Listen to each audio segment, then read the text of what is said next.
보시면은 나시린 교리가 나와 있어요. 이 여인이 그 남자 신경 쓰지 마라 이런 남자방을 다 볼 수 있는 그런 한조 같은 이런 자기 반성은 매우 훌륭한 거 아닙니까? 안녕하세요. 비블리아의 이익상입니다. 비블리아에서 성경 배우고 있는 김영석입니다. 네, 왔다 갔다 하는 이지은입니다. 아 반갑습니다 사모님. 얼마만입니까? 반갑습니다. 그동안 많이 빠지셨어요. 네, 제가 애들을 키우고 있기 때문에 네. 네, 자녀도 키워야 합니다. 애들이 너무 잘 크고 있다고 들었습니다. 아, 무슨 말씀이세요? 그냥 뭐 사고만 안 쳐도 학교만 안 불려가도 그렇지. 감사합니다 생각하고 뭐 본인들 삽니다. 입으로 얘기할 수 없을 것 같아서 말씀드리는데 일단 첫째 딸이 음악 재능충. 우리 아이가 벌레란 말이야? 우리 아이가 벌레란 말이야? 그 좋은 단어가 아니었어. 미안해. 일단 음악에 탁월한 은사가 있어서. 그거 아니에요. 아니, 그렇지 않습니다. 엄청 늦게 시작했잖아요. 남들 다 막 5살, 6살 때 시작하는데 5학년, 6학년 때 시작했는데 지금 예고에서 탑입니다. 근데 축하드립니다. 아니에요. 근데 정말 하나님께 정말 감사. 아니에요. 가니까 네. 저희 애 같은 애들은 깔렸더라고요. 널렸어요. 서울 역시 우물안의 개구리고 예. 정말 그런 애들 따라잡으려면 그런데 탑이라면서요. 그냥 그 학교에서 그냥 잘하는 거지. 역시 이게 벌써 관점이 다른 거예요. 세계를 무대로 한다 이거지. 아닙니다. 학교 1등 정도로는 아니에요. 나는 만족을 못한다. 아유. 나의 무대는 세계다. 야, 정말 이거 그렇지 역시. 않습니다. 저희가 학교 보내고 나서 정말 많이 가난해졌습니다. 마음이 많이 작아졌어요. 야, 이렇게 음악하는 아이 이렇게 뒷바라지 하시면 진짜 바쁘실 거예요. 그냥 뭐 라이더죠, 네, 라이더. 그냥 그렇지. 운전해서 왔다 갔다. 멀리 왔다 갔다. 네. 악기 들고. 네, 그냥 그거죠 뭐. 그냥 빨리 애가 여느 딸 나이가 되면 택트라도 하나 사줘야 되나? 철원에서 부천까지 택트를 타고 가자. 틀로 큰일 납니다. 큰일 납니다. 네. 하여튼 오랫동안 함께하지 못하다가 드디어 오늘 너무 반갑습니다. 진짜. 네. 우리 댓글 소개 우리 들어가도록 하죠. 우리 하늘 돌보미님과 시원따끈님께서 댓글을 적어주셨는데 그 댓글의 내용이 두 분의 내용이 결국 같은 내용이에요. 예, 그래서 하늘 돌보미님과 우리 시원따끈님의 댓글을 함께 읽어드리는데 이제 하늘 돌보미님 것으로 제가 읽어드리도록 할게요. 좀 더 기니까. 자, 외국에서 목회에 큰 도움 받고 듣고 있는 1인입니다. 귀한 자료 늘 고맙고 감사하게 듣고 있습니다. 외국에서 계신 다른 분들께 인증받고 글을 쓰셨다는 말씀 듣고 저도 이제야 인증받고 처음으로 댓글 남겨봅니다. 영석 목사님 말씀처럼 비블리아는 아카이브가 맞습니다. 몇 회 정주행 몇 회 정주행을 했기에 어느 화에 어떤 농담이 오갔는지도 알 정도가 되었지만 최신 화를 듣고 다시 초반부로 가면서 안 들렸던 내용과 몰랐던 부분이 들곤 합니다. 때마다 놀람과 기쁨의 탄식이 나오곤 하죠. 각설하고 이번 회는 진짜 짜증 제대로네요. 다윗이 하나님을 향한 온전한 마음으로 회심하고 법궤를 옮기고 난 후라는 사실에 가슴이 더 아플 뿐입니다. 그런데 고대 근동의 집구조를 임미영 박사님과 이야기하실 때에는 모두들 다윗이 보지 말고 돌아서야 했다면서 비판하셨는데 여기선 밧세바를 정치적으로 몰아가시는 부분이 좀 의아하게 들렸습니다. 기가 막히다. 해석의 다양성이라 이걸 생각할 수도 있겠지만 그때는 전쟁의 시즌에 남자들이 다 전쟁 나갔고 또 낮잠 자는 시간이라 여인이 타인의 시선을 피해 옥상에서 목욕을 할 수 있다고 하셨는데 다윗이 그 시간에 낮잠에서 일어나 옥상을 거닐지 밧세바가 어떻게 알고 목욕하는 자신의 모습을 볼 수 있을까 의문이 들었습니다. 또 남편 우리아가 죽은 것을 알고 소리내어 울었다라는 것도 진정성이 아닌 정치적인 행동이었을까요? 제가 너무 전통적인 성서 해석의 시각에 매여 있는지도 모르겠습니다. 어쨌든 다윗의 모습을 보며 신앙을 가지고 살아가며 하나님을 만났다면서도 변함 없이 거인처럼 살기 원하는 우리네 모습을 보는 것 같아 답답했던 이번 화였습니다. 항상 두 분 목사님의 사이다 같은 통렬한 비판과 깨우침의 말씀을 기대하며 늘 응원하고 기도합니다. 라고 말씀해 주셨습니다. 우리 시원따끈님도 똑같은 질문이었어요. 예전에 임미영 박사님이 오셔서 그때 당시 집구조 이야기하면서 일부러 낮잠 시간에 목욕했다고 이야기를 했는데 어느 해석이 더 타당한 것인가요? 라고 이렇게 이야기를 해주셨어요. 다들 완전히 이찐 훌륭하시다 청취자라는 진짜. 거. 와. 이걸 파악하신다 그러니까 너무 감사한 거죠. 한편으로 이제 두려워해야 됩니다. 그러니까 감사하면서도 정말 긴장하셔야 이- 되겠네. 우리도 까먹는데 이분들이 기억하고 그러니까. 있어요. 그렇지. 우리는 이런 생각도 하지 않고 하는데. 이분도 녹음하시기 전에 우리 어디까지 했지? 막 이러고 너무 감사합니다 정말. 예, 예. 네, 정말 우리도 반성해야 돼. 그러니까. 우리도 한 번 올려놓고는 안 듣는. 우리가 이런 얘기 그 지난주에 그렇게 얘기하면서도 이거 지난번에 임면 박사님 얘기하고 좀 다르지 않냐고 이렇게 한번 언급을 했어야 되는데 기억이 안 나가지고. 그렇지. 기억 안 나지. 큰일이야. 참. 너무 감사합니다. 너무 진짜. 감사합니다. 일단 두 분께 너무 감사드리고 여기에 대해서 이제 대답을 하자면 이 다윗과 밧세바의 이야기는 해석이 너무 다양해요. 그러니까 무엇이 타당하다 아니다라기보다는 뭐라 그러죠? 그 성경의 문맥과 흐름을 어떻게 파악하느냐에 따라서 다윗과 밧세바의 이야기의 해석이 매우 다양해집니다.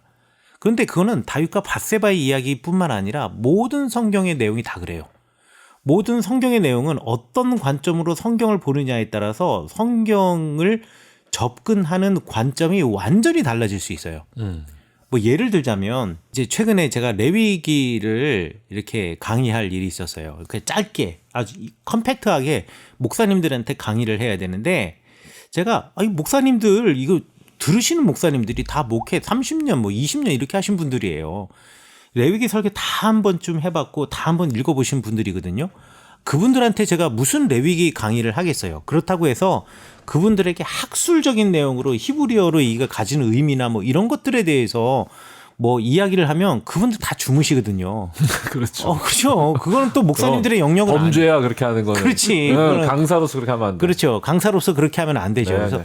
어떻게 하면 목사님들한테 그럼 레위기 여태까지 나보다 더 많이 설교하셨을 것이고 또 레위기를 들으셨을 분들에게 내가 이야기를 할 수 있을까 하다가 제가 이번에 이제 레위기 책 맨날 쓴다고 뻥카만 날리다가 정말 쓰고 있거든요. 할렐루야. 예. 그런데 제가 그 레위기 책을 그동안 못 썼던 이유가 있어요. 그게 처음 시작을 어떻게 시작해야 될지 예전에 한번 제가 말했던 것 같아요. 맞아. 도대체 이걸 어떻게 시작을 해야 될지 속안의 내용은 상관없어. 내용은 이미 다 알고 있고 그다음에 제가 이 얘기를 지금 2년째 하고 있는 거예요. 전공 첫 장을 못 쓰고 있다. 첫 장 쓰면 다 쓴 거예요. 네. 네. 머릿속에 다 있다, 내용은. 전공이 제가 이제 석사 때 레위기와 또 레위기 제사장이 신학이었기 때문에 주석 책들은 이미 다 읽어봤고 알만한 거는 좀 조금 약간 덜 교만하게 해서 웬만큼 중요한 내용은 다 그 주석을 참조하고 알고 있다라는 과정에서 이걸 그럼 도대체 이미 다 나와 있는 책인데 내가 왜 굳이 거기다가 또 책 하나를 더 보탤 일이 있나 그런 생각이 들면서 이게 처음을 어떻게 써야 될지 모르겠더라고요. 그러다가 제가 아이디어가 떠오르는 게 내용은 같은 내용인데 관점을 다르게 한번 접근해보자. 옛날의 관점은 어떤 그러니까 대부분 이제 설교자들의 관점이고 대부분 주석책들의 관점이 어떤 관점이냐면 하나님께서 시내 산에서 모세에게 율법을 주셨고 그 율법에서 성막을 만들게 하셨고 그리고 시내 산 아래에서 내려와서 모세가 성막을 만들고 그 성막에서 회막에서 주신 말씀이 레위기예요. 그러면 이제 하나님께서 모세에게 이 백성들에게 어떻게 제사를 드리고 어떻게 살아가야 하는가를 알려주기 위해서 이 레위기를 기록했고 우리가 그 관점에서 레위기를 풀어나가잖아요. 방송도 그렇게 했고. 그런데 이거를 좀 뒤바꿔서 생각해보자. 그러면 왜 이 레위기라고 하는 말씀이 일부는 글로 또 일부는 더 많은 부분은 구전으로 전해지다가 이게 나중에 하나의 두루마리 1장부터 27장이 하나의 두루마리가 되었을까? 그러면 이것을 하나의 두루마리로 만든 사람은 도대체 왜 이것을 하나의 두루마리로 하나로 모았을까? 요 관점에서 레위기를 읽으면은요 완전히 달라져요. 그러면 레위기의 내용이 달라지는 게 아니고 레위기의 내용을 보는 관점이 달라지는 거죠. 우리가 그때는 이제 에스라의 시대라고 이야기를 하잖아요. 그 에스라의 시대가 그럼 또 어떤 시대였냐? 에스라의 시대는 이제 하나님의 성전이 무너지고 페르시아 고레스의 칙령에 의해서 유다의 백성이 들어오고 난 다음에 성전을 지었는데 그게 이제 515년이거든요. 그래서 성전 515년 이후로 성전을 계속 지었어요. 성전에서 제사를 드렸어요. 네네. 근데 사실 지난번 에스라 강의 때도 말씀을 드렸지만 근데 지난번 에스라 강의는 이제 대학생들 청년들이 있어서 제가 에스라에 대해서 좀 더 깊게 에스라서 안에 있는 그 갈등들을 아주 그냥 세부적으로 노출은 하지 않았지만 저기 뭐지? 에스라의 시대 때는요. 제사장들이 성전 그러니까 완전히 완공하기 전에 성전을 지을 마음이 없었어요. 성전을 안 지어도 자기네들이 이 유다 땅에 와서 먹고 살만 했거든요. 왜냐하면 오자마자 성전은 없지만 먼저 제단을 만들어 놓고 제사를 드렸어요. 제사를 드렸다는 얘기는 제사장과 레위인들의 생계가 끝났다라는 얘기예요. 다 안 지어도 돼. 그렇죠. 안정적이었다라는 거예요. 그러니까 굳이 문제가 되는 성전을 굳이 지을 필요가 없다라고 생각했던 사람들이 제사장하고 레위인들이었어요. 그런데 어찌하여 이제 뭐 학개나 스가랴를 통하여서 하나님께서 말씀을 하시고 예언을 하시고 그리고 그 사람들이 독려를 해서 결국 성전이 지어졌거든요. 성전이 지어졌지만 그 성전에서 드리는 제사장과 레위인들의 마음은 별 차이가 없었다라는 거예요. 생계를 위해서 하는 사람들이에요. 이 사람 생계만 유지되면 성전 같은 거 필요 없는 사람이에요. 그러니까 사람들의 눈에는 그리고 특별히 예언자들의 눈에는 이 예루살렘 성전은 거대한 도살장인 거예요. 아름다운 도살장. 그리고 여기 레위인과 제사장들은요. 그냥 멋진 옷을 입고 있는 도축사들이에요. 그 사람들의 눈에는 그런 거예요. 그리고 이스라엘 백성들의 입장에서도요. 성전에 대한 뜨거운 열망이 없었던 사람들이에요. 그리고 거기서 내가 어떻게 예배를 드려야 하는가에 대한 관심이 덜 했던 사람들이 훨씬 더 덜. 예전과 같지 않게. 예전에 처음 성전을 짓고자 돌아왔던 선조들은 열정을 갖고 돌아왔지만 이제 열정을 갖고 돌아온 527년에 돌아온 사람들보다 지금 십몇 년이 지나고 그리고 지금 에스라 시대 때가 오면은요. 이게 뭐 445년 뭐 이런 시기가 되거든요. 요때쯤이 되면 100년이 가까운 시간이 지나가잖아요. 이렇게 되면 사람들의 그냥 후대 사람들의 신앙의 열정도 제사에 대한 열정도 이게 사그라드는 시기예요. 3대가 지났으니까. 게다가 제사장과 레위인들의 마음이 그 모양인데 그 예배를 드리는 사람이 신령과 진정으로 예배를 드릴 수 있겠어요? 에스라가 돌아와서 지금 그 모습을 본 거잖아요. 네. 그럼 이들에게 정말 필요한 게 무엇이냐? 레위기를 하나 묶어내는 게 중요하다라는 거예요. 레위기를 읽으면서 도대체 예배자는 어떻게 살아야 되냐? 그리고 그 예배를 인도하는 제사장은 어떤 사람이어야 하느냐? 그래서 1장부터 5장까지는 그 예배자가 어떻게 제사를 드려야 하는가를 알려주는 거고 그 다음에 5장 중반부터 7장까지는 그때의 이 제사장들이 어떤 것을 무엇을 취해야 하는지 제사장의 몫이 무엇인지를 알려주는 거예요.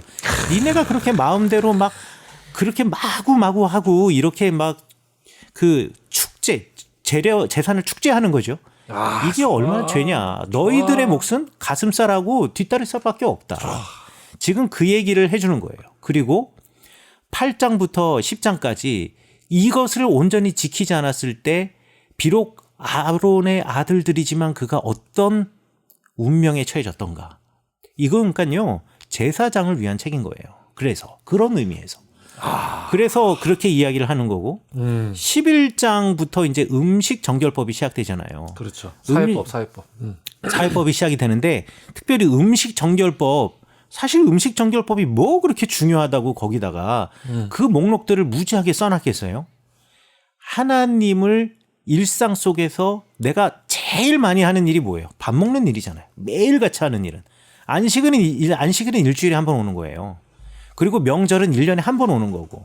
그러나 매일같이 하는 게 뭐냐? 밥 먹는 거는 하루에 3번 내지는 하루에 2번. 좋습니다. 맨날 하는 거잖아요. 지금 이렇게까지 하다 보면 이제 책 내용이 다 나올 것 같아. 아니 그래 컴팩트니까. 좋아. 그런 식으로 관점을 보면 너무 좋습니다. 일상에서 갑자기 연결됐어. 그렇지. 일상에서 이거를 생각해야 된다. 일상에서 주님을 기억해야 된다. 라는 것을 알려주는 것이 바로 레위기라고 생각을 하고 목사님들 성경책 다시 보시라고. 이게 목사님들이 사람들에게 가르치기 위한 책이 아니라 목사님들 읽으시라는 책이다. 스스로 반성하기 위한 책이죠. 그렇죠. 야, 그러니까 지금 이익상 목사님의 얘기는 이 레위기가 묶여진 그렇죠. 최종 편집본이 완성된 시기를 5세기, 기원전 5세기경으로 네. 보는 거 아닙니까? 그렇죠. 에스라의 시대. 이게 핵심인 것 같아요. 그 시기에 살고 있던 레위인과 제사장 그리고 이스라엘 백성들의 삶의 모습과 태도, 하나님을 향한 또 이웃을 향한 그 삶의 모습과 태도를 다시 경각시키고 바르게 살아갈 길을 보여주기 위해서 편집한 것이다. 그렇죠. 이 그걸 갖다 최종본을. 그렇죠. 컬렉팅 한 거라는 거. 그러니까 이걸 우리가 기억해야 된다. 이거 좀 들으시는 분들도 요 파트가 제일 중요한 것 같아요. 왜냐하면 레위기가 굉장히 오래된 역사를 가진 완성된 지 오래된 글이라고 생각해서 그 글이 먼저 완성되고 그 다음에 어설프게 살았고 그래서 멸망됐고 이제 이렇게 이제 판단하시는. 그렇죠. 그게 가장 전통적인 방법인 맞아요. 거죠. 그런데 지금 이익상 목사님이 전혀 새로운 부분에서 레위기를 다시 돌아보게 하시는 거. 그렇죠. 관점을 완전히 좋습니다. 관점을 바꿔서 거꾸로 생각하면 똑같은 책에 똑같은 내용이지만 다르게 읽힐 수 있다라는 거예요. 전에 사사기를 쓰셨을 때도 같은 관점 아니었습니까? 그러니까 이 사사기에서 저는 이제 레위기. 그렇죠.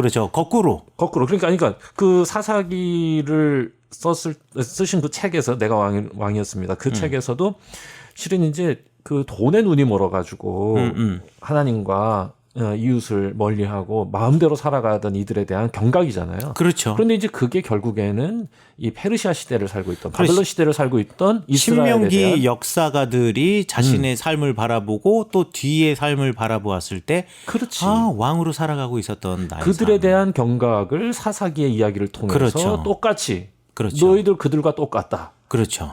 그렇지. 그러니까 그것도 그런 관점이었다면 요 레위기도 그렇게 읽을 수 있다라는. 좋습니다. 네. 야, 이거 지금까지는 별로 없었던 책인 것 같아요. 이렇게 이제 관점을 가지고 그렇죠. 설명해 주는 그 책들이. 책 내용으로 들어가면은 이제 결국은 같을 거예요. 별 큰 차이는 없을 거예요. 하지만 관점 하나를 바꿔놓으면 이미 차이가 있어. 그렇지 이미 차이가 나기 시작하는 거죠. 네. 읽을 때. 레위기를 읽는 우리 자세가 달라지잖아요. 벌써. 예. 그런 것처럼 이 다윗과 밧세바의 사건도요. 어떤 관점으로 이것을 보느냐에 따라 가해자와 피해자 내지는 공범 내지는 이에 타산이 서로 맞은 사람들끼리의 눈맞춤 여러 가지 관점으로 읽을 수 있다라는 거예요. 그래서 임미영 박사님께서 나오셔서 이제 말씀을 하셨을 때 이제 그 이야기 같은 경우에는 우리가 이제 성인지 감수성이라는 입장에서 이게 다윗이 뒤돌아섰어야지라고 이야기를 했던 거고. 그리고 또 어떤 사람들은 어떻게 이야기를 하냐면 이제 첫 번째 그렇게 얘기했을 거고 또 임미영 목사님께서 말씀하실 때 이제 오후 시간에 낮잠 시간 제가 그때 이제 2시에서 4시까지 2시 이 낮잠 시간이 이제 여성들이 특별히 누구에게 나를 드러내 보이지 않으려고 하는 사람들이 활동할 수 있었던 시간. 그래서 여성들은 그때에 이제 목욕을 하기도 하고 이런 이야기를 해 주셨는데 그렇게 이야기하는 관점이 있고요. 또 하나는 그런데 그 여인이 그런 목욕을 하는 것을 갖다가 이미 다윗이 스토킹을 하고 알고 있어서 그 시간대에 의도적으로 그 여인이 목욕하는 모습을 보았을 수도 있고요. 또 한편으로 반대로 해석하는 사람도 있어요. 아니 다윗이 그 시간대가 되면 남들 다 쉬는 시간이잖아요. 낮잠 자고. 그러면서 다윗도 정사를 딱 멈추고 이제 쉴 수 있는 시간이잖아요. 이제 일을 하지 않아도 되는 거니까. 그래서 그 시간대가 되면은 왕궁의 테라스를 거닐 텐데 그 루틴을 알고 그거 위에서 목욕을 했을 것이다. 라고 말하는 사람도 있어요. 둘 다 가능하네. 둘 다 가능하죠. 둘 다 만난 거 아니야? 자, 그리고 또 하나는 이제 저 같은 경우에는 조금 또 다른 견해를 또 제가 설명해 드린 거예요. 이걸 그냥 목욕이라고 생각하지 않고 정결례라고 생각한다면 굳이 하지 않아도 되는 정결례를 왜 하려고 했을까? 제가 말씀드렸잖아요. 월경 끝나고 난 다음에는 그냥 해지고 나면 정결해지는 거예요. 깨끗해지는 건데. 그런데 왜 굳이 정결례를 하려고 하는 거예요? 이게 이제 목사님 입장이지. 그렇죠, 그렇죠. 그렇다고 한다면 의도가 더 의도성이 있다. 있다라고 이야기를 하는 거고, 제 관점은 거기에 관점이 맞춰져 있었다라고 이해하시면 어느 것이 더 타당하냐라는 질문보다는 어떤 관점에서 이런 이야기를 했을까를 생각해 보시는 게 이제 더 중요하지 않을까. 그렇지. 예. 각각의 입장이 다 그 근거들을 다 갖고서 하는 네. 얘기들이니까. 그리고 해석은 성경 본문을 기준으로 해석자의 관점이 무조건 들어가 있는 거예요. 그러니까 성경 주석에는요, 정답이 없어요. 좋은 답만 있을 뿐이, 명답만 있을 뿐이지. 그러니까 어느 게 더 타당하냐, 이거는요, 여러분들이 성경을 읽으시면서 나는 다윗이라는 사람을 이렇게 생각해. 나는 밧세바라는 사람을 이렇게 생각해. 라고 하는 커다란 흐름에서 그 행동을 파악하는 것 외에는 우리가 할 수 있는 게 없어요. 그러나 이제 밧세바 같은 경우에는 처음부터 끝까지 매우 정치적인 모습을 밧세바도 보였다라고 저는 이제 이야기를 하는 것일 뿐이다라고 생각하시면 될 것 같습니다. 근데 제가 그 두 분이서 녹음하신 거를 들었어요. 그러면서 저는 이제 밧세바 입장에 대해서 이렇게 더 생각하게 됐었거든요. 나라면 이때 어떤 이야기를 하게 됐을까? 그러면서 거기 계셨으면. 네. 그날 같이. 제가 같이 만약에 녹음을 하게 됐으면 이런 내용, 이 장을 녹음하셨네? 밧세바 얘기가 나오네? 이러면서 듣게 됐거든요. 그리고 이제 오늘 질문하신 분께서 밧세바의 울음은 그럼 무엇이냐? 그걸 질문 주셨잖아요. 네. 물론 저는 이제 여러 가지 생각이 있지만 이건 지극히 사적이기 때문에 동의하지 않으실 부분이기 때문에 그거는 차치하고라도 밧세바의 울음 같은 경우는 저는 그런 생각이 들어요. 여자들은 사실 남자분들이 해석할 수 있는 부류의 사람이 아니에요. 여자의 울음도 그렇고 여자의 어떤 행동이나 그래서 여자는 여자가 제일 잘 알고 좋아. 좋아. 그리고 좋아. 갑자기 막 좋아요. 네, 그리고 그 레전드 방송이 또 되겠는데? 우리 생각지도 못했던 얘기를 지금 하실 것 같아요. 우리 그 요셉이 옷 벗겨진 이후로 제가 그 방송을 들으면서 제가 녹음에 참여하지 않은 걸 얼마나 다행으로 생각했다고요. 왜냐면 그런 쓸데없는 얘기를 해서 이 방송의 격을 떨어뜨리는 일을 하지 않은 아니 그때 방송의 조회수가 제일 높아. 아니 댓글량도 제일 많아. 그래서 제가 두 분 방송을 들으면서 제가 없길 천만다행이다. 그래서 이렇게 방송이 정말 들려질 것만 들려줘야지 그렇게 쓸데없는 것들이 남아서 제가 듣고 들을수록 부끄러운 일을. 아니. 쓸데없다. 여성의 심리. 오케이. 자. 그런데 여자는 여자가 제일 잘 알고 그리고 여자의 적도 여자예요. 그렇죠. 그렇기 때문에 남자분들은 이거를 파악할 수 없는 것들이 있어요. 그렇죠. 근데 제가 그거를 다 말씀드리면 또 여자들이 들고 일어나서 저한테 더 궁금해지잖아. 그러니까. 더 막 이야기를 하실 거기 때문에 그 얘기는 하지 않겠어요. 조금만. 그 얘기는 하지 않겠는데. 궁금한 그 뒤에 얘기를 안 하는 게 말이 안 그 되지. 뒤에 이야기도 아니야. 여러분들이 동의하실 수 제가 말하자면 제가 그러면서 생각했어요. 제가 운전 중이었거든요. 네. 그러면서 도대체 밧세바는 어떤 마음이었을까? 심리 상태. 네. 그리고 나라면 어땠을까? 네. 왜냐면 남편은 전쟁 중이고 다윗은 왕이고 그리고 밧세바의 입장이 뭐 정치적이냐 아니면은 뭐 그때 임미영 박사님의 그 논리냐 전 딱 두 가지로 생각했었거든요. 당신은 네. 딱 칼처럼 끊고 나에게는 남편밖에 없습니다 이럴 사람이지. 그러니까 두 가지로 생각을 해봤다고. 왜냐면요 제가 누누이 얘기하거든요.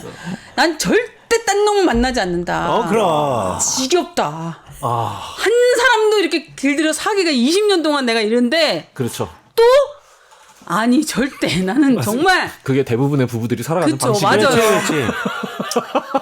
또 만들기 또 싫어. 그냥 정말 익숙한 당신이 제일 나. 차라리 그럼, 지금까지 그럼. 만들어서 그래도 그나마 이게 최고야. 이제 최고예요, 최고. 내 인생에 예, 그나마 그거, 이게 예. 최고지. 또 할 수 그쵸. 없어. 예, 그런 의미지, 여보. 내가 당신을 정말 사랑하고 너무 당신만이 최고야. 이건 아니에요.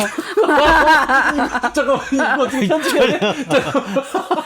아, 잘 나가다 왜 아, 이렇게 막 그렇습니다. 하네. 어쨌든 지금이 최고다까지 갔더니만은 그다음에 당신은 지금이 나에겐 최고예요. 아, 그래. 지금이 나에겐 아, 최고. 그렇죠. 그런데 그 밧세바 입장에서 근데 이 오늘 질문 주신 분의 그 물음 있잖아요. 밧세바의 울음까지도 그 어떻게 그런 진정성 있는 거 아니냐. 아, 네. 그런데 그 울음이 의미하는 게 저는 지금 이제 방송을 들으면서 무슨 생각을 했냐면 예전에 제가 읽었던 책 중에서 김약국의 딸들이라는 박경리 네네네네 유명한. 네. 유명하신 지금 돌아가신 분이 쓰신 책이 있어요. 소설책. 제가 그때 그거를 고등학교 때 한 번 읽고 또 대학교 때 한 번 읽었거든요. 그때는 그게 잘 이해가 안 됐어요. 그러고 나서 결혼하고 나서 이제 김약국의 딸들을 읽었을 때 제가 정말 오열을 하면서 읽었어요. 나이대별로 이렇게 이해되는 게 정말 다르더라고요. 그런데 그때 한 줄 제가 정말 가슴에 딱 박힌 게 뭐냐면 그 전에 읽었을 때 하나도 들어오지 않는 내용이었는데 뭐냐면 아버지가 김약국 그 뭐 책 내용에 딱 한 줄이 뭐였냐면 아버지가 돌아가셨는데 딸이 장례식장에 와서 울어요. 엄청 대성통곡을 하면서 우는 거예요. 막 그 장례식장에서.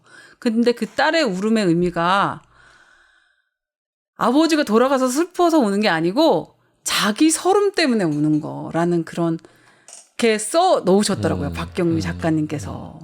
근데 그게 이해가 되는 거예요. 제 서름 때문에 우는 거예요. 그러니까 아버지가 돌아가셔서 슬퍼서 우는 게 아니고 자기 팔자가 너무 사나워. 딸이 사는 형편이나 그 딸의 인생이 너무 기구하거든요. 그러니까 왔어. 아빠가 돌아가셔서 장례식은 슬퍼하는 것이 맞잖아요. 근데 아버지가 돌아가셔서 슬픈 게 아니라 자기 인생의 무게나 자기 인생 때문에 거기서 지금 목 놓아 울고 있는 거예요. 그거를 한 줄로 표현하셨는데 제가 그걸 보면서 막 울었어요. 아버지의 죽음마저도 자기 연민의 슬픔으로. 그쵸. 그거 때문에 거기서 장례식장이 마침 그래도 되는 곳이니까. 그러니까 그때 자기의 슬픔을 그냥 다 그냥 풀어놓은 거다. 거기서 풀어놓는 거였어요. 자기 연민이 폭발하는 순간이었다 이거지. 그럴 수 있는 게 여자다. 그렇다면 이 밧세바의 눈물도 비슷한 남편의 맥락에서. 죽음에 대한 눈물이 아니다. 그리고 그거는 순수한 그것만은 아닐 것이다. 왜냐면 여러분들도 솔직히 그러니까 해석은 목사님 말씀하셨듯이 누구나 다르게 할 수 있는 거예요. 그럼요. 눈물 자체를 진정성의 근거로 제시하는 건 저는 완전 거부합니다. 네네네. 왜냐하면 지금 말씀하신 것처럼 눈물은 굉장히 복합적인 감정의 결과물이거든요. 그러니까 꼭 그게 사랑의 진정성의 어떤 결과처럼 보여지는 것보다 실은 지금 사모님 말씀하신 것처럼 다양한 자기 연민과 또 그 남편에 대한 그리움 뭐 있겠죠. 없을 수는 없고 뭐 여러 가지가 있을 수 있는 거예요. 저는 그래서 복잡한 감정. 내가 만약에 후자의 의미로 네. 후자의 의미로 밧세바가 정말 정치적인 의미로 그렇게 왜냐면 정결례 때문에 저도 그 생각을 더 무게를 실어서 하게 됐어요. 의도적으로 할 수도 있어요. 여자가 뭐 여자뿐만 아니라 인생에 사람이라는 동물이 뭘 못하겠어요. 사람이 제일 악하잖아요. 어떻게 네. 보면.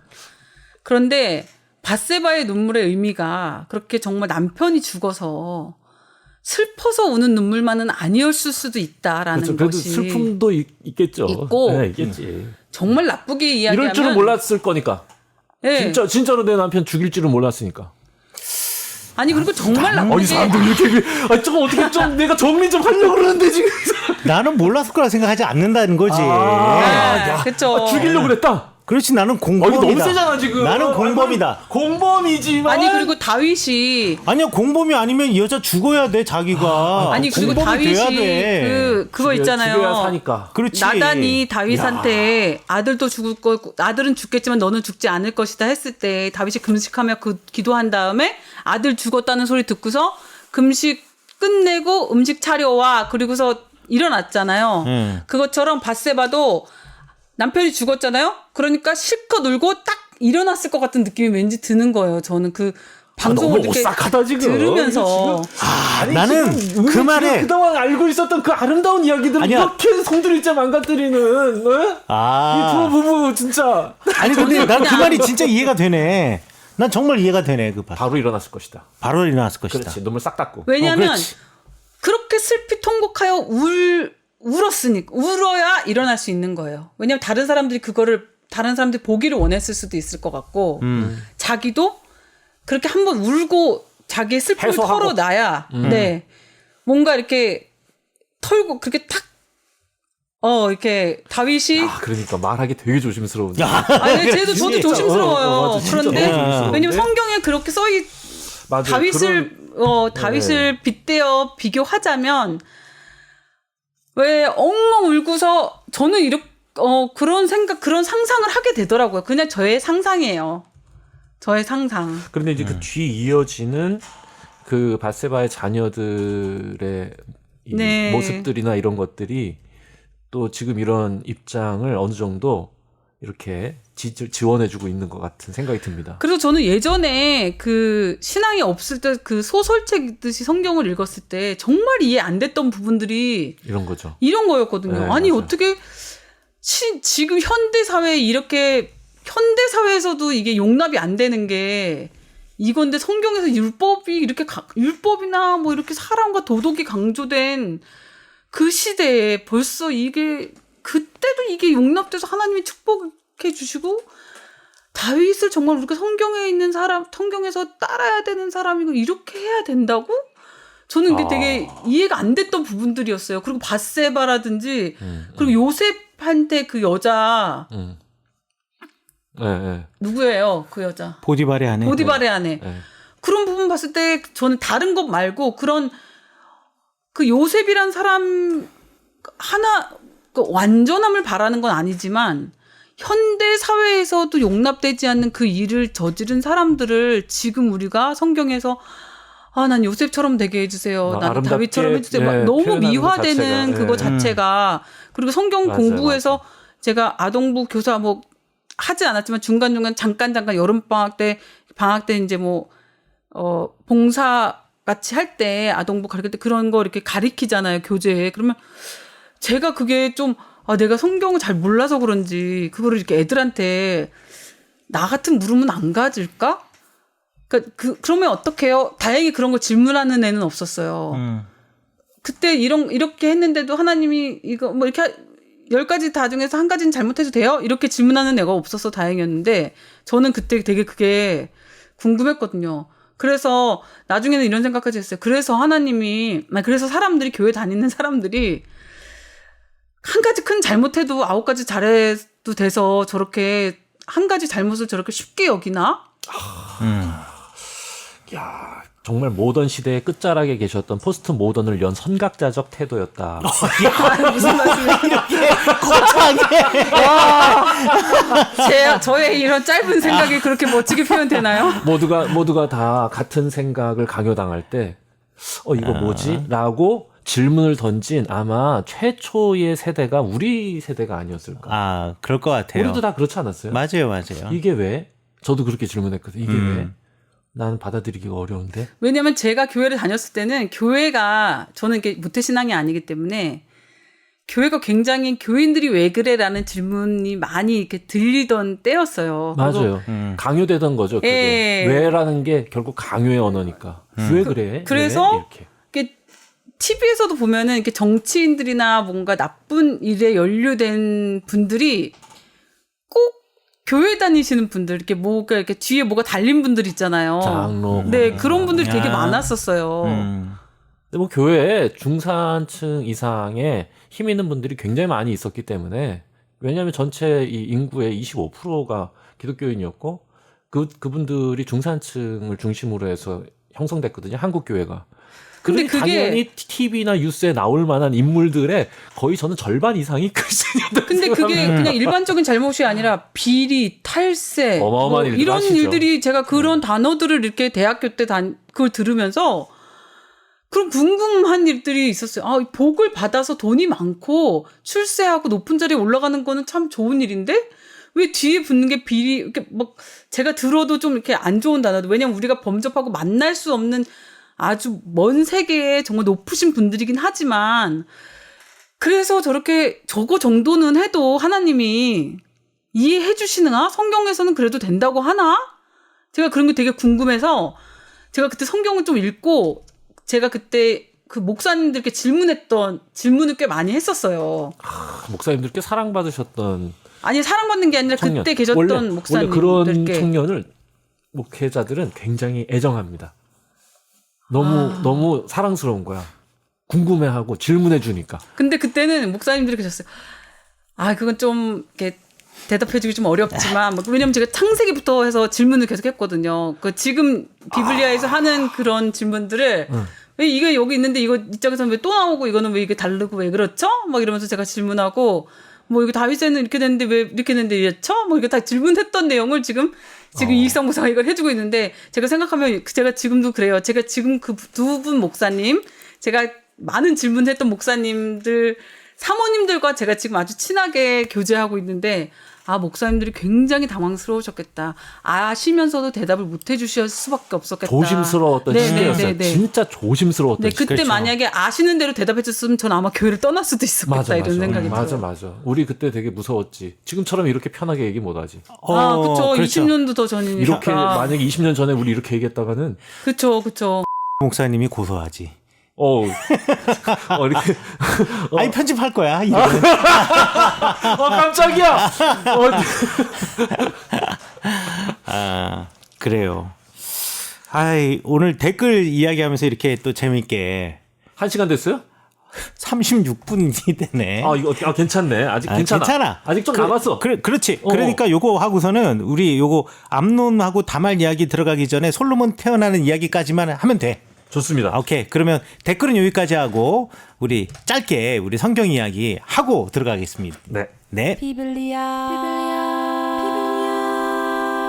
들리는 말씀 울리는 마음 Welcome to the 비블리아 열리는 서서 알리는 방송 Radio 비블리아 Radio 비블리아 예, 이제 성경 본문으로 들어가서 이제 솔로몬이 태어나는 이야기 사무엘하 12장 24절부터 저희가 한번 시작을 해볼게요. 아마 이번 지금 처음에 댓글 시간이 조금 길었는데 뭐 댓글이 길었지만 그렇게 내용이 나쁘지는 않았다라고 생각하고요. 어마어마했습니다. 네, 어마어마했습니다. 레위기 얘기는 정말 12장 우리 31절까지 우리 이번 회에서 하고 그리고 암논과 다말의 이야기는 그 다음 회로 우리 살짝 미루도록 할게요.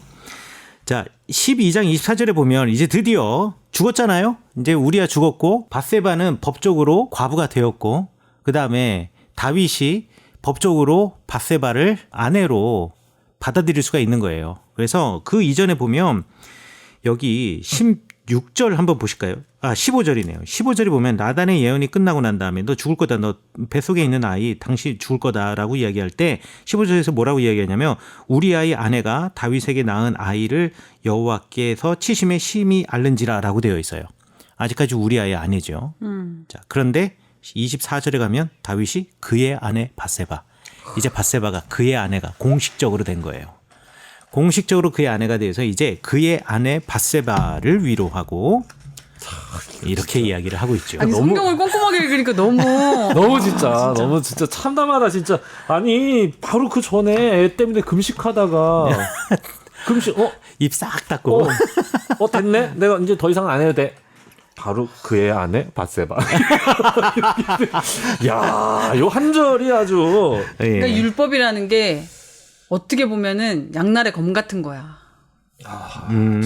맞나? 이 표현이? 그럴 수도 있을 것 같아. 누가 어떻게 쓰여지냐, 누구 아무리 손에 좋은 것도 쥐어지냐에 따라서 어떤 것은 율법이 나의 정체성을 만들어주는 거잖아요. 그렇죠. 내가 하나님의 자녀로 사는 것에 대한 정체성. 레위기의 그 율법이 굳이 안 지켜도 되는데 나는 하나님의 자녀이기 때문에 지킨다. 그러면 율법이 나의 정체성을 만들어주는 건데 이것처럼 계산을 만약에 했다면 그렇죠. 진짜로 법이라는 건 늘 그래요. 네. 다윗도 그래서 우리아를 죽여서 밧세바를 과부로 만들어서 이렇게 절차상으로 해서 율법에 어긋나지 않게 해서 우리아의 아내가 다윗의 아내가 되게 하는 것으로 해서 율법에 어긋나지 않게 착착착착 진행했다면 이게 율법이 이게 그러니까 법치주의의 한계를 지금 너무 정확하게 설명해 주신 건데. 그러니까요. 법치주의의 한계는 절차적 정당성을 통해서 불법적 일들에 대해서 묵인하게 되는 겁니다. 그래서 진짜 그렇네. 독재 정권의 정당성을 법으로 통제하는 거죠. 지금도 막 아, 그만. 야! 아, 뻔했어. 야, 드물이가 오싹하네. 그만. 그렇지. 아, 내가 잘 끊었어. 그래 아무 말도 안 했는데. 그럼요. 아니, 실제로 그렇잖아요. 예. 실제로 아니. 그렇게 해서 법적 정당성을 마련해가지고 자신들의 예.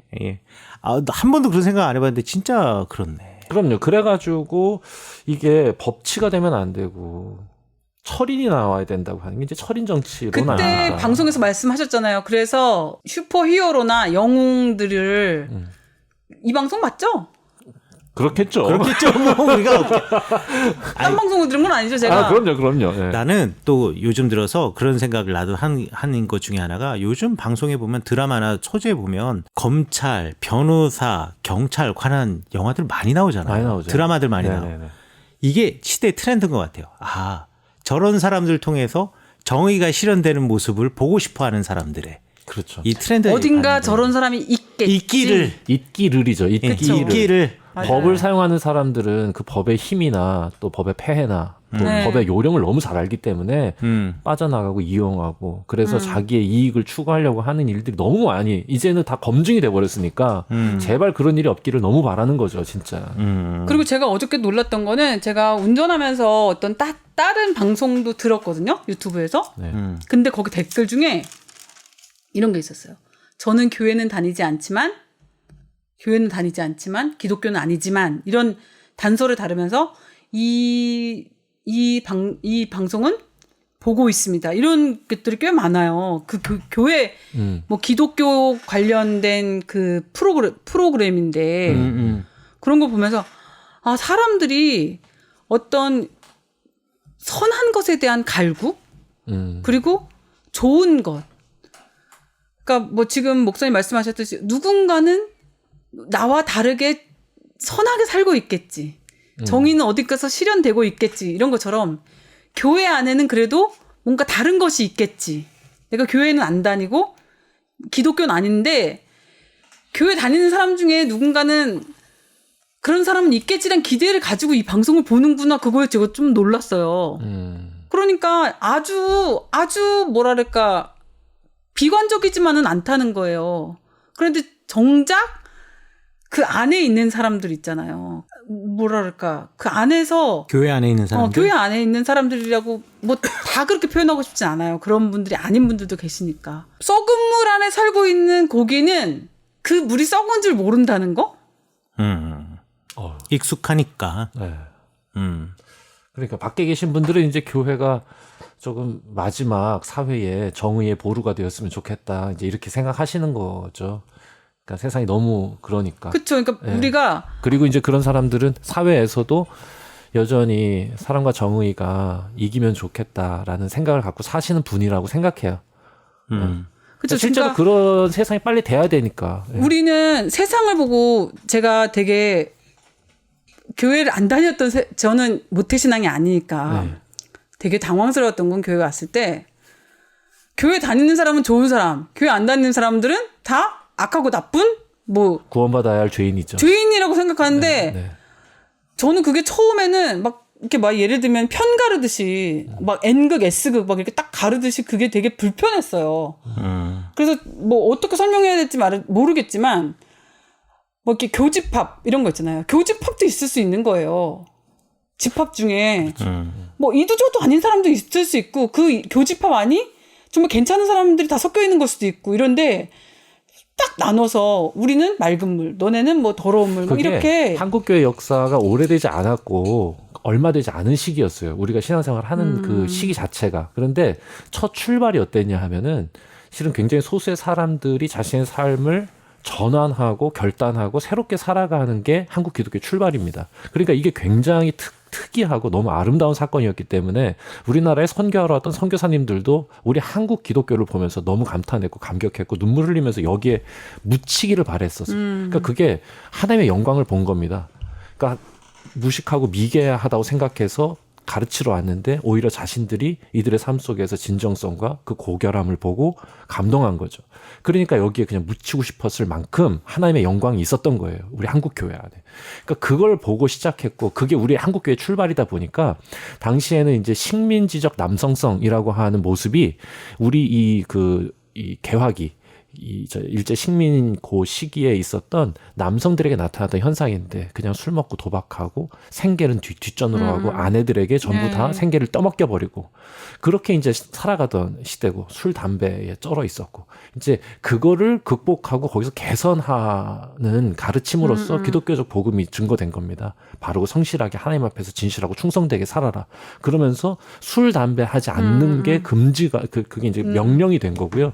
실제로 처음에 회개 운동이 일어나면서 거기에서부터 완전히 도박으로부터 빠져나오고 술과 담배로부터 빠져나오고 그런 그 나태하고 게으른 삶에서 빠져나와서 성실하게 가족과 자신의 삶을 책임지고 이게 기독교의 트레이드 마크였어요. 그랬기 때문에 기독교인은 그런 사람이라고 하는 스테레오타입이 형성된 거죠.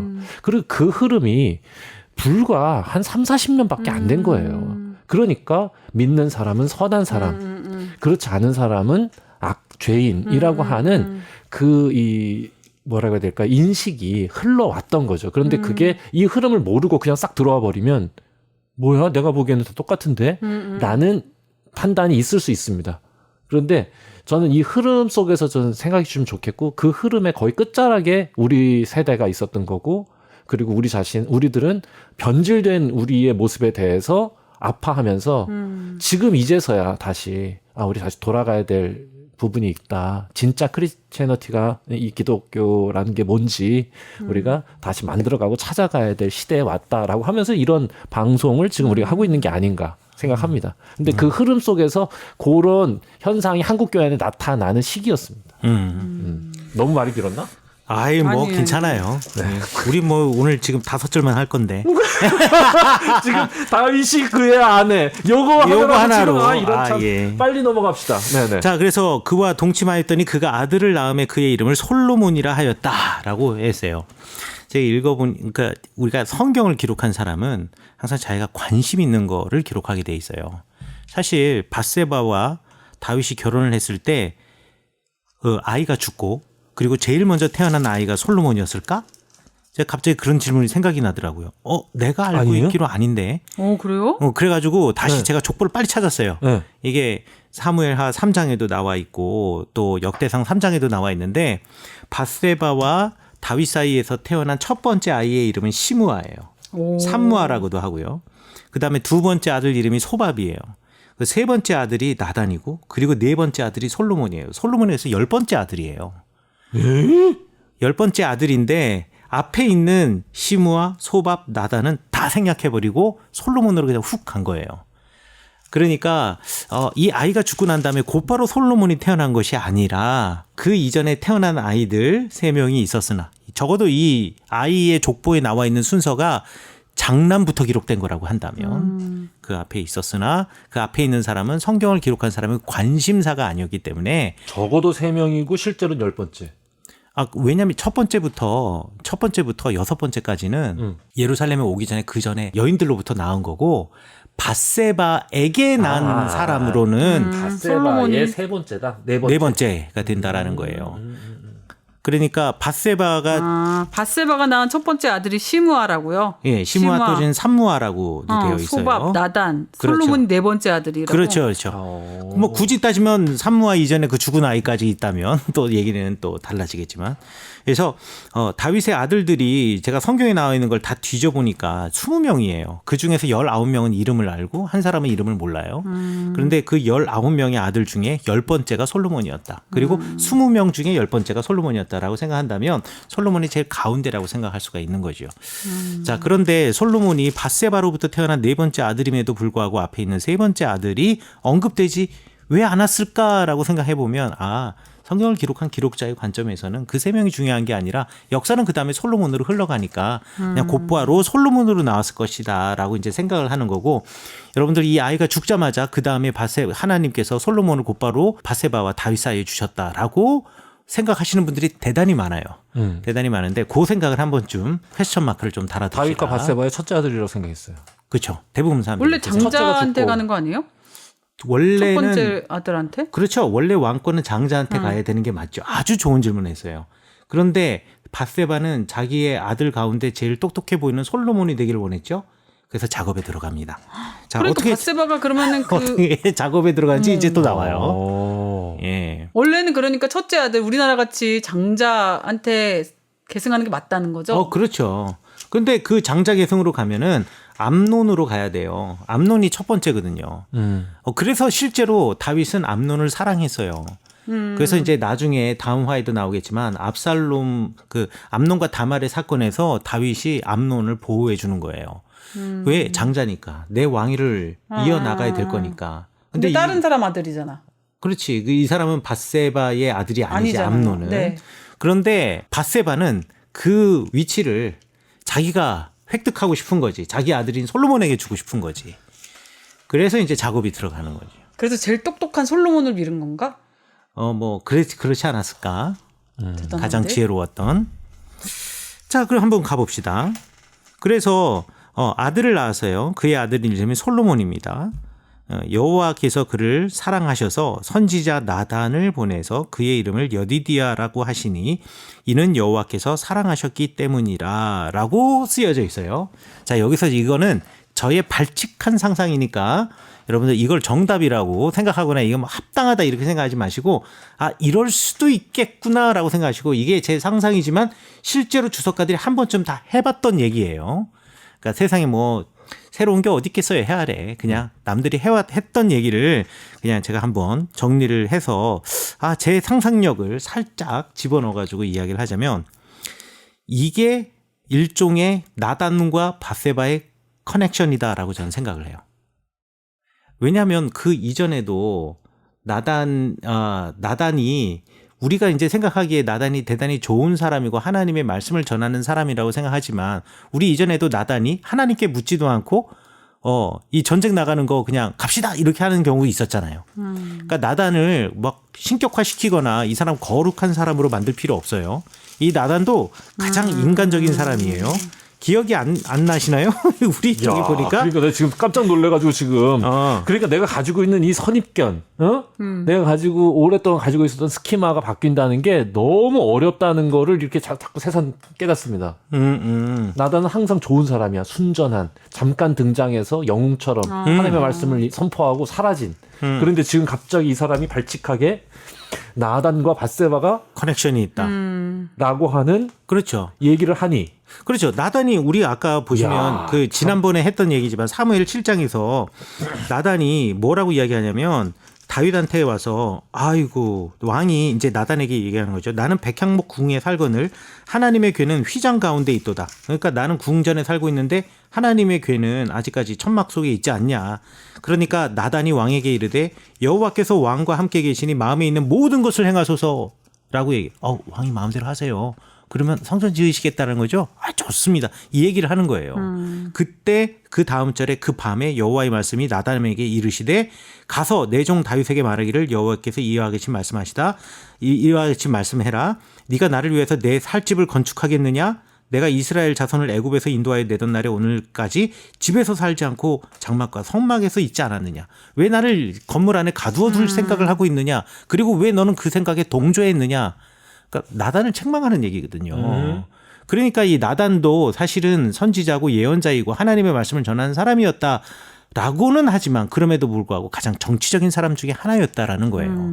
권력자 옆에서 지금 다윗을 편들었던 사람 아니에요. 물론 이제 다윗과 바세바의 사건에서 나단이 등장해가지고 이 부분을 꾸짖기는 하였으나 그것 때문에 우리가 나단에 대해서 좋은 이미지를 갖고 있긴 하지만 나단은 또 가장 정치적인 사람 중에 하나였다. 특히나 권력에 붙어 있었던 사람이었다라는 것을 우리가 알 수 있는 거죠. 자, 그러면 이제 왕자들이 마구 태어난다고요. 여러분 왕이 빨리 죽지 않고 장수하잖아요. 그러면 재앙이지. 재앙이지. 그렇지. 지금 왕자들은 나이가 들어가서 막 50세, 60세. 지금 영국이랑 똑같은 거 아니에요. 손주가 왕이 퀸 엘리자베스가 너무 나이 들어가지고 오래 장수하니까 지금 아들이 뒤에 할아버지가 됐어. 그렇죠. 아들이 할아버지가 되니까 그 사람에 대한 존중이 아무도 없어요. 왜? 이 사람 빨리 죽고 그 이제 아들들이 응? 왕이 될 거니까 이 사람에 대한 관심이 없는 거예요. 그러니까 다윗이 이렇게 딱 왕이 돼가지고 아들들을 무지하게 낳고 또 나이가 들어가니 야 이제 그 다음번에 왕은 누가 될까? 첫째부터 아홉째는 글렀어. 나이가 너무 많아. 그렇죠. 그러니까 솔로몬 정도 되면 되겠다라고 나단이 생각했을 수 있다라는 거죠. 40대 후반이었구만. 자, 그래가지고요. 선지자 나단이 이 솔로몬의 이름을 무엇라고 불러주냐. 물론 여기서 성경에서는 여호와께서 그를 사랑하사 선지자 나단을 보내서 여호와 하나님께서 지어주신 이름이다라고 말을 하고 있는데 그래서 나단이 이 솔로몬을 축복하고 이 솔로몬과 좋은 관계를 맺는 것이 이제 하나님의 뜻인 것처럼 이렇게 기록을 해 놓기는 하였으나 이래서 제가 발칙한 상상이라고 이야기하는 거예요. 여디디아라고 이름을 지어 주었어요. 하나님께서. 네. 여디디아라는 말이 이제 히브리어 어근을 따지잖아요. 그럼 물론 뜻은 여러분들 성경책 보면 옆에 설명 자세하게 또 친절하게 나와 있을 거예요. 여호와께 사랑을 입은 자다. 이런 의미를 가지고 있는데 이거 뜻이 중요한 게 아니라 이 말의 어근이 중요해요. 어근이 뭡니까? 다윗입니다. 어이구. 예. 다윗이 사랑하다라는 어근을 가지고 있거든요. 그거와 똑같이 달렛, 바브, 달렛의 어근을 가지고 있어요. 다윗이에요. 다윗 앞에 이제 유드라고 해가지고는 이제 미활용이 붙어 있고요. 맨 마지막에 여호와를 가리키는 야가 붙어 있는 거예요. 그래서 예디디아는 이거 다윗이라는 말이에요. 이 말이 뜻이 무슨 뜻이겠어요? 다음 왕은 너야. 다음 왕은 너야. 야, 이거 센데? 이거 좀 좋지? 그러니까 저의 그냥 발칙한 상상이다. 그런데 요 아닌데? 그렇지. 여디디아의 이름에 대한 설명은 이건 다 주석책에 그렇게 나와 있는 거예요. 만약에 여디디아의 설명에서 다윗과 솔로몬을 연결하지 않았다? 그 주석책은 버리시라. 이건 당연한 거예요. 그래서 이 솔로몬과 다윗을 지금 연결시켜 놓은 거예요. 그러니 밧세바의 입장에서는 지금 솔로몬을 예디디아라고 지금 불렀거든요. 그러면 밧세바의 입장에서 솔로몬을 어려서부터 예디디아야라고 부를 수 있을까요? 없을까요? 없지. 그렇지. 왜냐하면 내 아들 솔로몬을 예디디아라고 부르기 시작하는 순간 주변에서 엄청난 견제가 들어오겠죠. 그렇겠죠. 그렇지. 형들이 가만히 있겠어? 가만히 있을 수 없지. 그리고 형들을 따르는 신하들도 가만히 있을 수 없지. 그래서 여디디아라는 이름은 여기 한 번 나오고 다시는 솔로몬을 예디디아라고 안 불러요. 그냥 나단이 언지를 준 거야. 그렇지. 우린 같은 편이야. 걱정 마. 너야. 그렇지. 이렇게 얘기한 거야. 맞아요. 그냥 솔로몬한테만 은근 얘기한 거야. 그렇게 이야기할 수 있다라는 그래서 거죠. 밧세바가 그때부터 몰래 솔로몬을 엄청 교육시켰을 거야. 그렇지. 나단은 완전 최측근이고 다윗의. 그렇죠. 그리고 본인도 솔로몬이 괜찮았는데 나단이 찍었어. 오케이. 우리는 같은 편이구나. 마음이 같구나. 만들어 볼까? 이렇게 된 거야. 그렇죠. 그렇지. 아주 전략적으로. 예, 그렇게 생각할 수 있다라는 게 이제 제 얘기니까 여러분들 이거 정답이라 생각하지 마시고 아니, 그러니까 그렇게 볼 수 있는 정답이라고 관점이 생각하는 게 있다라는 아니라 거예요. 우리는 항상 정답이라고 생각 안 그렇지. 해요. 예. 그렇죠. 이건 제 관점이에요. 맞아. 예. 근데 추임새를 넣는 거예요. 그래 맞아요. 거의 오답에 가깝다. 이렇게 생각했지. 그러나 이제 밧세바의 모든 삶을 바라볼 때 그리고 또 나단의 이전의 행동과 또 지금을 바라볼 때 충분히 일리 그런 있습니다. 개연성은 네네, 있다라는 있습니다. 것을 얘기하셨다. 그래서 예디디아라고 하는 이름은 여기서만 등장하고 다음에는 어디도 등장하지 않는다.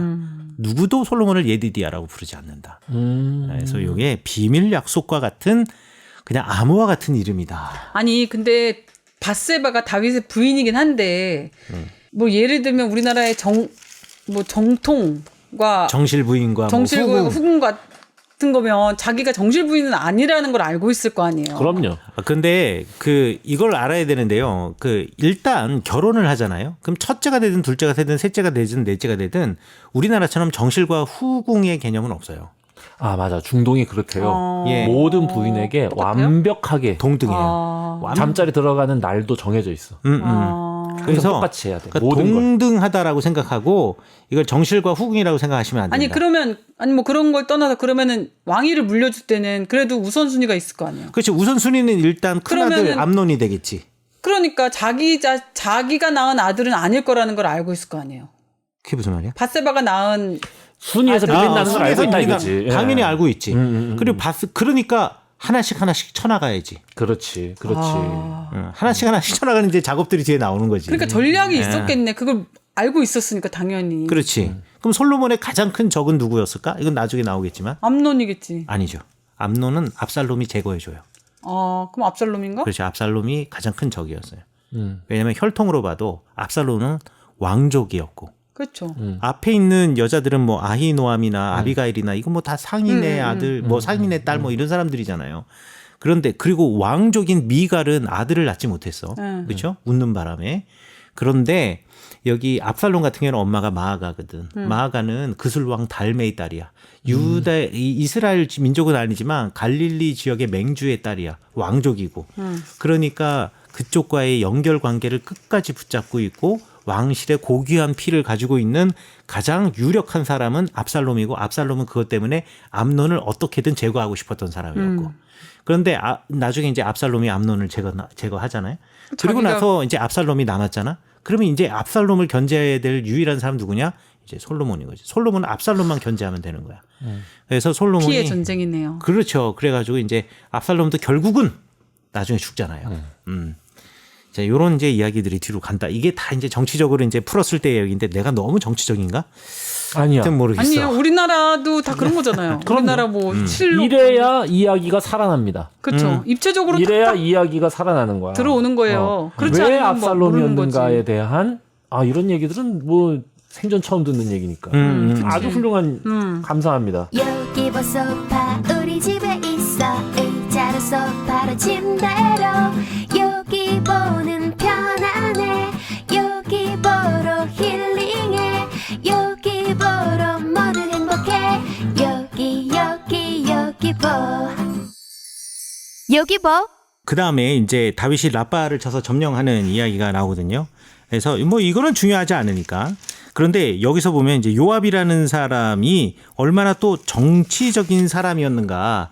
이 사람이 생존 방법을 아는 사람이다라는 것을 여기서 보여주고 있어요. 또 요압이 나중에 또 중요한 일들을 많이 하거든요. 이제 요압이 점령을 하게 돼 있어요. 암몬의 그 라빠성을 점령하는데 이제 마지막 이제 조금만 하면은 이 성 무너지는 건 일도 아니야. 이때 전령을 보냅니다. 전령을 보내서 다윗에게 뭐라고 이야기하냐면 자, 이제 끝났습니다. 왕께서는 이제 오셔가지고 이제 갑옷 입으시고 함께 전쟁에 참여하는 척해서 성 안에 들어가셔서 그래가지고 거기 점령해가지고 거기를 갖다가 깃발만 꽂으시면 됩니다. 그러면 내가 싸워서 이긴 게 아니라 왕께서 싸워서 이긴 게 되는 겁니다. 라고 하면서 다윗을 불러드립니다. 야, 이게 요압이 정말 지혜로운 거죠. 우리식으로 표현하면 의전을 잘하는 거야. 잘하는 거 장난 아닌 거야. 이거 장난 아닌 거지, 그렇지? 장난 다 아닌 끝내놨으니까 자기가 끝내고 그 승전한 그 장군으로서 환영하면 다윗한테 죽어. 그렇지. 똑똑한 놈이야. 사울은 천천히요, 다윗은 만만히요가 이게 뒤집혀져서. 요압이 만만이다. 그렇지, 요압이 만만. 10만이야. 그렇지. 요압은 10만이고 다윗은 만만이었어. 그렇지. 그렇지. 두려움이 있었을 것이다. 그렇지. 일단 제가 못된 놈이라고 한 건 죄송하고 못된 분으로 수정하겠습니다. 그래서 야, 요압이 사는 법을 아네. 사는 법을 알아. 권력의 속성을 아는 사람이다, 이 사람. 지혜롭습니다. 이걸 지혜로운 거라고. 뭐 일단 요압이, 살았으니까. 요압이 뭐 이때만 그런 건 아니고 앞에서도 굉장히 훌륭한 모습을 계속 보여주고 있었습니다. 그렇죠. 네. 그래서 진짜 의리남. 네. 잘 포지셔닝의 완벽한 인물. 그렇죠. 네. 그래서 야, 진짜 사는 법을 아는 사람이다. 다윗의 성공에 한 적어도 사할은 요압이 한 거다. 네, 요압 같은 충성된 지혜로운 이 참모를 갖고 있었으니까. 네네. 자, 그래가지고 요압이 이제 다윗을 앞세워서 전쟁을 이기고 그 성읍에서 노략한 많은 물건들을 가져와냈다. 그래서 다윗과 모든 백성이 요압과 함께 예루살렘으로 돌아갔다라는 전쟁 이야기가 잠시곡이 끼어 있고 이제 이게 이제 굳이 끼어 있을 이유가 있습니까? 제가 그 부분에 대해서 사실 궁금했어요. 왜 갑자기 여기서 그 얘기가 나왔을까? 그러니까요. 지금 아주 근데 지금 흥미진진한 얘기가 막 가고 있는 상황에 갑자기 요압이 등장하면서 전쟁에서 이기고 뭐 왜 안 나오는 거야? 암몬 전쟁 이야기를 그냥 여기서 마무리 그냥 지은 거라고 생각하면 될 것 같다는 생각이 들어요. 지금 이 암몬 전쟁에서 우리아가 참전했다가 우리아가 죽고 네. 그리고 다시 돌아오고 그거 마무리해야 되니까. 그렇죠. 그 전쟁 마무리해야 되잖아요. 그 우리아가 죽었던 성벽과 성문 그리고 그 성을 지금 다윗이 점령하고 이 전쟁을 완전히 그냥 마무리해버리는 이게 거의 이야기. 한 7년 정도 지난 얘기 아닙니까 지금? 7년이나 되나요? 제가 횟수를 제가 아니 이게 느낌상 그렇다 이거지. 왜냐 솔로몬이 지금 이게 네 번째 아들이. 시즌 전쟁이니까. 그러니까 이게 굉장히 오래된 거야. 네, 그렇죠. 우리아가 죽은 게 7, 8년 전이야 벌써. 그렇지. 맞아. 근데 이제 그게 불과 이제 이게 한두 장 전에 시작됐던 전쟁인데 그 사이 7년이 지나서 요압이 그 전쟁을 마무리했다. 그렇죠. 예. 정도로 그냥 이제 그 정도로 이제 이해를 하고 더 좋은 아이디어 있으면 저한테 알려주시기 바랍니다. 요거 아주 좋은 것 같습니다. 네. 이게 마무리가 안 됐는데 예, 그 전쟁 전쟁이 마무리 어떻게 됐는지 그 전쟁에서는 그냥 우리 졌습니다. 우리 죽었습니다. 사람 죽었습니다. 그런데 거기서 우리아도 끝났는데. 죽었습니다. 이제 해서 거기까지 해서 끝났었는데 예. 아니다. 실은 이제 다윗이 그 전쟁을 승리한 거다. 승리로 이겼다. 암몬도 우리 밑으로 뒀다. 다윗이 그 정도는 된다. 라는 것으로 이제 이걸 정리하는 걸로. 예, 그렇게. 예, 또 좋은 아이디어 있으면 말씀해 주세요. 근데 제가 사무엘 목사님 제가 거의 사무엘 많이 빠지잖아요. 네. 그리고 이렇게 사무엘을 이렇게 샅샅이 이렇게 보면서 이렇게 사람들에게 전략, 정치 막 다시 보는 다윗, 뭐 요나단, 뭐 사울 막 이걸 막 봤잖아요. 그거 보면서 무슨 생각이 들었냐면요. 그때도 같이 녹음하면서도 들었던 생각은 그 삼국지 있잖아요. 사람들이 옛날부터 삼국지를 안 읽으면 안 된다. 거기에 인생이 다 들어있다. 이거 이야기 하잖아요. 이 사무엘을 하면서부터는 삼국지 생각이 계속 나더라고요. 기가 막히다. 해아래 새 것이 없구나. 삼국지를 안 읽으면 영웅이 될 수 없고 사무엘 상하를 읽지 않으면 근데 사무엘 성도가 안 된다. 반드시 읽어야 돼. 선도의 삼국지다. 그쵸. 삼국지의 내용이 뭐 그 전략이 여기에도 있구나. 그 그렇지. 삼국지가 새로운 것이 아니고 이 성경을 샅샅이 읽으면 와 여기에 삼국지의 내용이 있네. 제가 그 생각을 그렇죠. 근데 이제 했어요. 삼국지는 그래도 이제 꽤 친절하게 서술이 돼 있고 감정이나 맞아. 대사가 네네. 이제 서술이 돼 있어서 네네. 의도를 파악하기 굉장히 수월하지만 네네. 성경은 비블리아와 함께하지 않으면 그쵸. 좋아. 파악하기 어렵습니다. 아주 좋아. 반드시 아주 좋아. 사무엘 상하 성도의 삼국지로서 꼭 읽어 나가시면서 비블리아를 정말로. 곁에 두고 네. 네. 그러면 오늘 여기까지. 네. 우리 네. 광고로 끝나는 거야? 좋습니다. 네, 여기까지. 우리 다음 시간에 암론과 다말 이야기 가도록 네. 하겠습니다. 네, 수고하셨습니다. 수고하셨습니다.